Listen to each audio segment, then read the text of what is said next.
To be honest, everyone sets goals almost every day.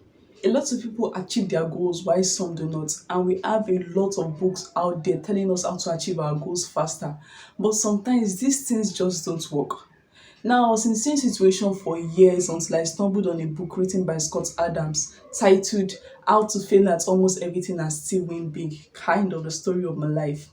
Yes, this book changed a whole lot of things for me, especially with the way I see my plans and my goals. And now, one of the most important thing it talked about in this book was that we should be creating systems rather than setting goals. Now, according to Scott Adams, he said, losers have goals, winners have systems. Now, this is a very big statement considering the fact that a lot of us set goals. But actually, that's the purpose of this video. I mean, I'm here to tell you to create systems rather than setting goals. Let me start by defining what a goal is and what a system is. Now, a goal is an aim, a desired result. It is something you want to achieve and can be expressed in a simple statement like, I want to pass my exams or I want to learn the piano. On the other hand, a system is a series of actions you perform regularly that ends up becoming a routine or probably a lifestyle. According to Scott Adams, if you do something every day, it is a system. If you are waiting to achieve it someday in the future, then it is a goal. Yes, you might have already guessed that I'm in favor of creating systems rather than setting goals, and I'll be telling you why. Now, when I got to this part of the book, I disagreed at first, but then I thought about it deeply, and then I came to realize that most of the things I've actually achieved has been as a result of me creating systems rather than setting goals. For example, after completing my secondary school education, I had this goal of studying mechanical engineering in the university and end up becoming a mechanical engineer. So in Nigeria, before you can get into any federal university, you have to pass two important exams, which are the Unified Tertiary Matriculation Examination, also known as the UTME, and the Post Unified Tertiary Matriculation Examination, also known as the Post UTME. Yeah, Nigeria can be that's confusing. So I set the goal to get a score of 300 in my UTME, which is a very high score when it comes to this exam. And I studied really hard and eventually got 300 in this exam. But after passing my UTME, I got so relaxed and I didn't even bother to study for my post UTME, which was equally important, and it will be taken by the university I'll be applying for actually. And this story leads me to my first comparison of system and goals. The thing about setting goals is that after achieving your goal, you stop doing things that helped you reach that goal and then you go back to your old habits. This is because setting goals gives you this feeling that when you achieve your goal, then you can relax. And this was what affected me after achieving my goal of getting a high score in my UTME. After seeing my results, I then relaxed and went back to my old habit of watching movies and pressing my phone all day instead of studying for the next exam, which was equally important. Setting a system, on the other hand, would have made me realize that me being a mechanical engineer is not just about passing some series of exams. It's a lifetime thing I want to do in order to build and improve on technologies that will make man's life easier. So if I want to become one, I need to put in some work every day and enjoy doing it. In this case, I'm not under any pressure to study. Instead, I now see reasons why I should be studying, and it doesn't necessarily mean reading only the topics in my curriculum. Now, I know some of you can come up with an argument of you don't stop setting goals. After you achieve one goal, then you set another and then you win again. Seriously, if you've been able to achieve every goal you've set for yourself, then kudos to you. But honestly, there's little amount willpower can help you achieve. And this leads me to my second point. Setting goals lets you remain in a constant need of motivation and willpower. Let's take another look at my goal of studying mechanical engineering.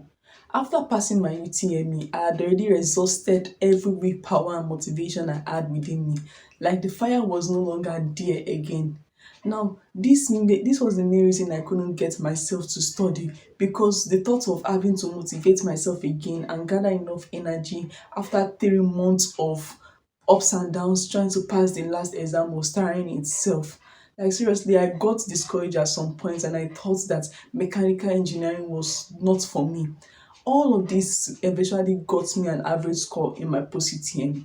On the other hand, setting a system would have made me care more about the process of becoming a mechanical engineer rather than focusing on the outcome and grandeur of becoming one. I would have broken my studying into chunks. I would have found a convenient time to study, and I would have built up a good revision system. All this would have made me prepare myself for becoming a mechanical engineer. Another thing is that setting goals make you think you can only get happiness when you achieve that goal. The truth is that achieving a goal changes your life for only a period of time, and that's why a lot of people get disappointed even after achieving their goal, because they never allow themselves to enjoy the process and occupied themselves with the mindset that they will get the happiness they deserve only after achieving the goal. Now, according to Scott Adams, if you achieve your goal, you celebrate and feel terrific, but only until you realize that you've just lost that thing that gave you purpose and direction. Your options are to feel empty and useless, perhaps enjoying the spoils of your success until they bore you, or you set new goals and enter the cycle of permanent pre-success failure. Now, on the other hand, having a system would have made me realize that I was in a new environment with a different kind of pressure and a different kind of atmosphere. And if at all I want to survive this environment, I need to familiarize myself with the surroundings and first understand how its systems work. For instance, if I had a lot of free time while I was at home, in this type of environment, I can't have that anymore. So I need to learn more about time management. Also, if I was working alone independently while I was at home, this can't happen all the time. So I need to learn more about teamwork and how to stay committed to a project. Trust me, if I had known all of this earlier, my first year wouldn't have been as stressful as it was. But thank God I know now. To be sincere, I believe if we start creating more system, we would come up with new and better ways of doing things.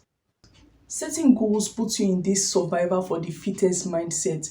It makes you so rigid with your method, because when it comes to setting goals, we've been told to make our goals specific and time bound, and this just doesn't make you flexible enough.